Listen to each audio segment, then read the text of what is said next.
Swayam Prabha. Digital India. Educated India.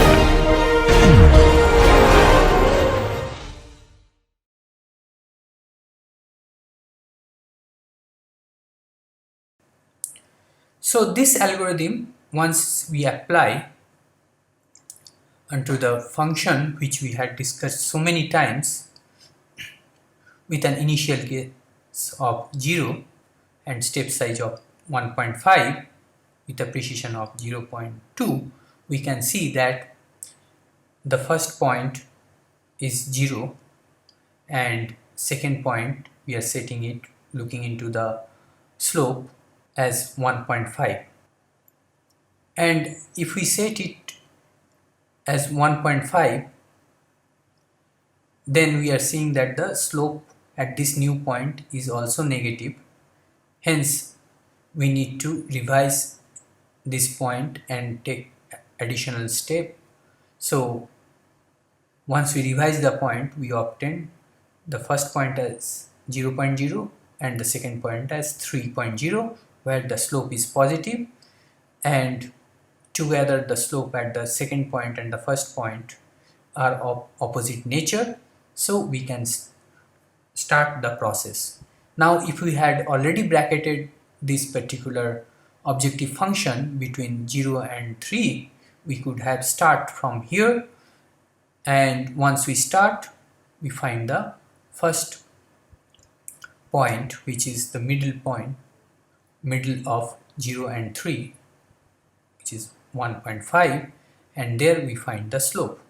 This slope is negative, which is of same nature of the x1, so this particular point is going to replace the x1. So we say x1 is 1.5, x2 will remain as is, and then we again do the bisection and find the point, which is going to be 2.25.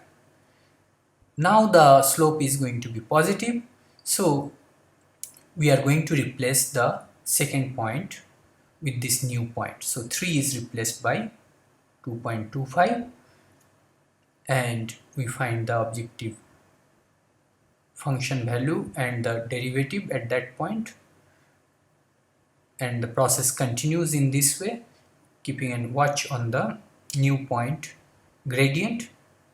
And as we see, the gradient is reducing, and once we come to this point, the gradient is actually less than the precision which we have set. So at this point we can stop the process and report the obtained point, which is 2.0, as the optimum point with an objective function value of -50.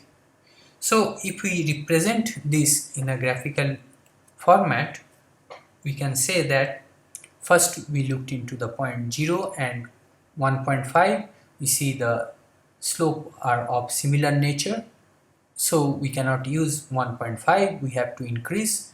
So we looked into 0 as the first point and 3 as the second point, where the slopes are of opposite nature.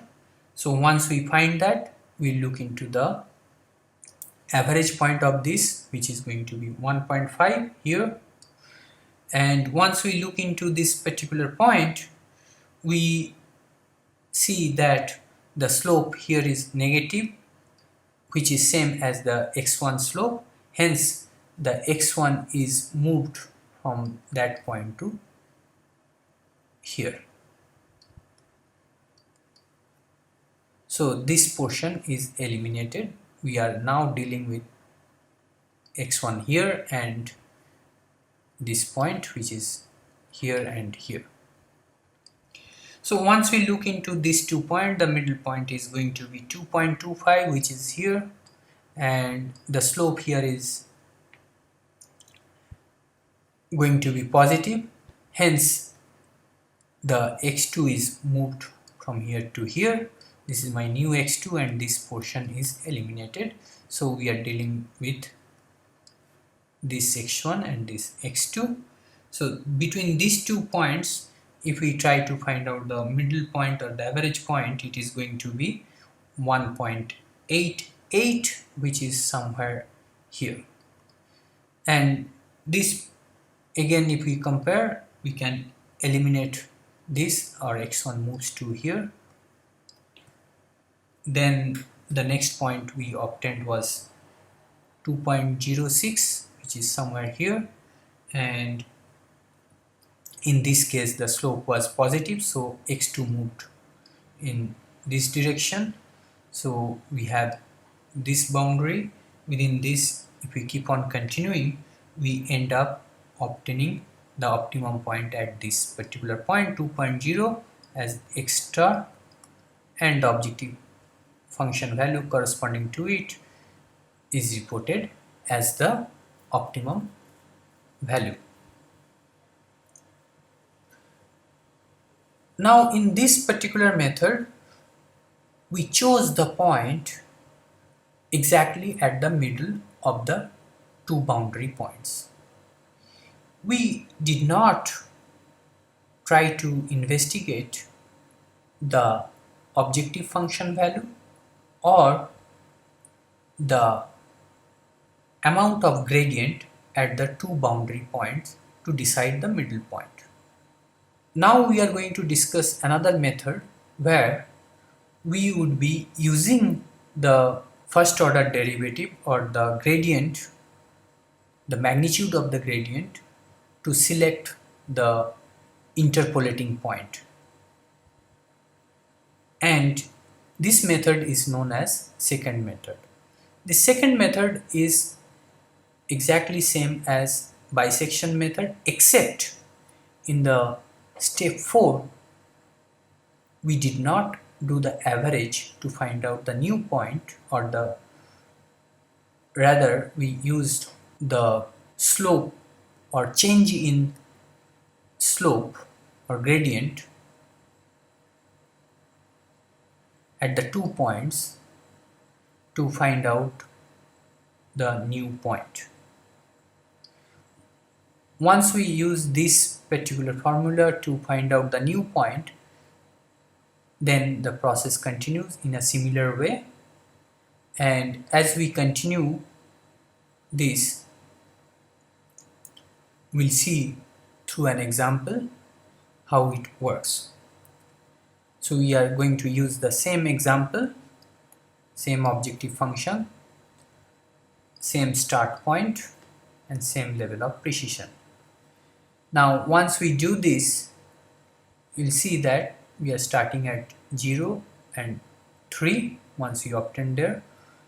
Then the new point, earlier it was 1.5, now the new point is 0.22, where the slope is higher than the slope at the first point.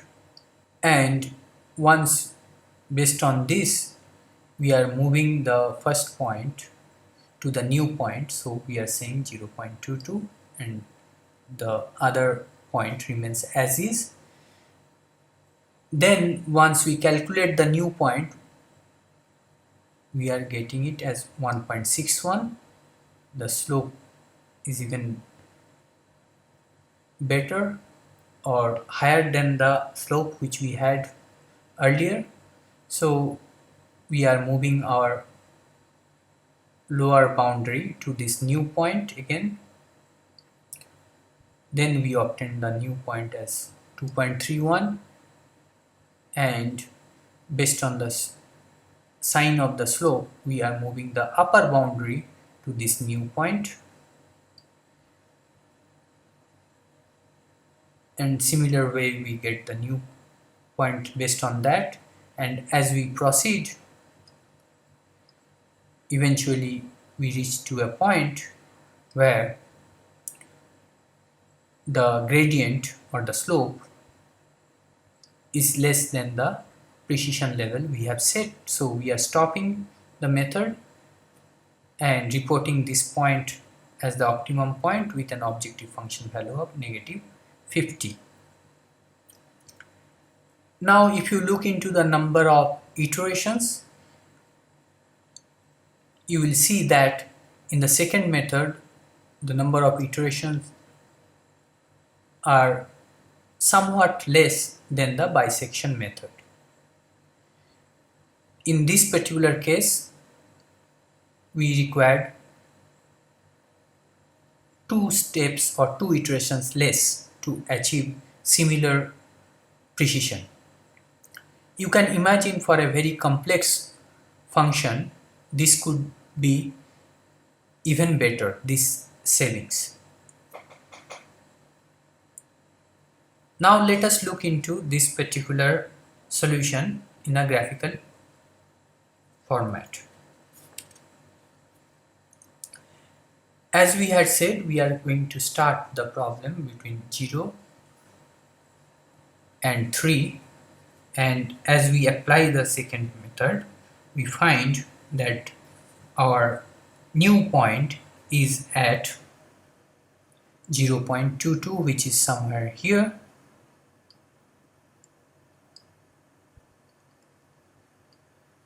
So we are eliminating this, our x1 is moving to this location.